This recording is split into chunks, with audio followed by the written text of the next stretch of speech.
xiriirka kubadda cagta Soomaaliya ayaa magaalada Beledweyne ee maamulka Hirshabelle ka furay tababaro kala duwan oo uu qabanayo macallimiin, garsoorayaal iyo maamulka kubadda cagta Hirshabelle waxaana talaabadan bogaadiyay bahda ciyaaraha iyo bulshada deegaanka.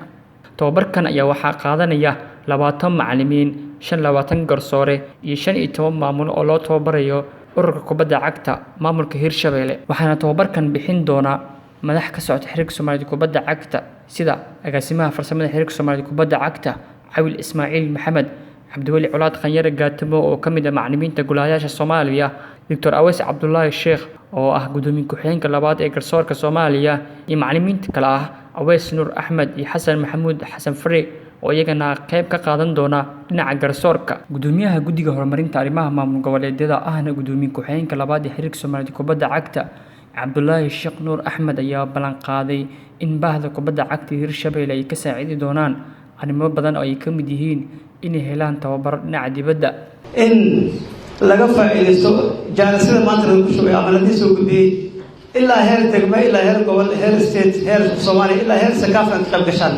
qofku waxaa rabaa marka hadalkiisa inuu fogaado maaha kaliya inuu ku xisaabtamo Beledweyne inuu shaqada ka qabto ama garsoor ka noqdo ama macallin ka noqdo ama maamul uu ka noqdo.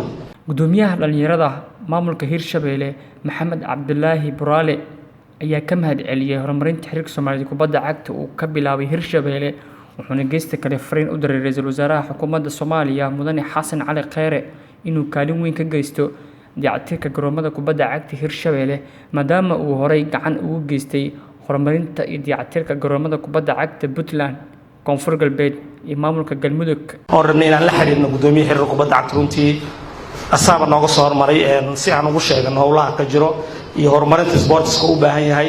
waa ogtihiin ra'iisul wasaaraha howlihii uu ka waday gobolada welina ma soo gaarin, waana ka rajaynaynaa insha Allah inuu noo imaado oo soo gaarsiiyo. laakiin dayactir la'aan iyo garoomo la'aanta ka jiro iyo howlaha sportiga oo habacsanaan badan ka muuqato runtii aan rabnay inuu toosiyo gudoomiyaha. waa madaxii ugu sareeyay runtii aadan ugu faraxsanahay. Gudoomiyaha xiriirka kubadda cagta Hirshabelle Yuusuf Xaamud Jaras ayaa madaxda xiriirka kubadda cagta Soomaaliya ka dalbaday inay gacan weyn ka geystaan horumarinta ciyaaraha maamulkan si uu la tartamo maamul goboleedyada kale oo iminka ay ka socoto dayactirka iyo qurxinta garoomada kala duwan ee kubadda cagta. xiriirka Soomaaliyeed kubadda cagta mar labaad saddexaad waxaan u soo jeedinaa mahad gaar ah. sidaa darteed xiriirka kubadda cagta Soomaaliya waxaan leenahay horumarinta isboortiga Hirshabelle inta waa ka badan tahay.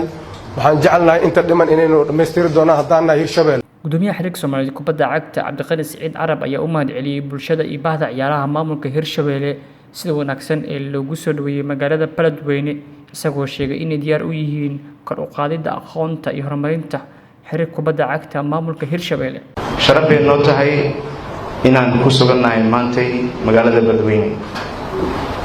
waxaa anigoo aad iyo aad dareenkayga iyo kan xiriirka kubadda cagta uu aad u sarreeyo uga mahadcelinaynaa mas-uuliyiintii kala duwaneed ee ugu horreeyay gudoomiyaha arrimaha bulshada, gudoomiye ku-xigeenka arrimaha bulshada ee nagu soo dhaweeyey garoonka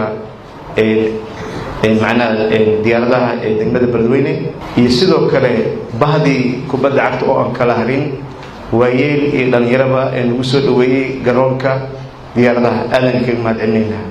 laakiin kan waxaa laga kororsanayaa oo aan rabaa in hortiina ka caddeeyo oo ugu horreysa waxay tahay isdhexgalka dhalinyarada ayay tahay waxa laga faa'iidayo. waxa laga faa'iidayo waxaa ka mid ah aqoonta kubadda cagta oo la rabo qof kasta inuu ku celiyo dadku uu u garsoorayo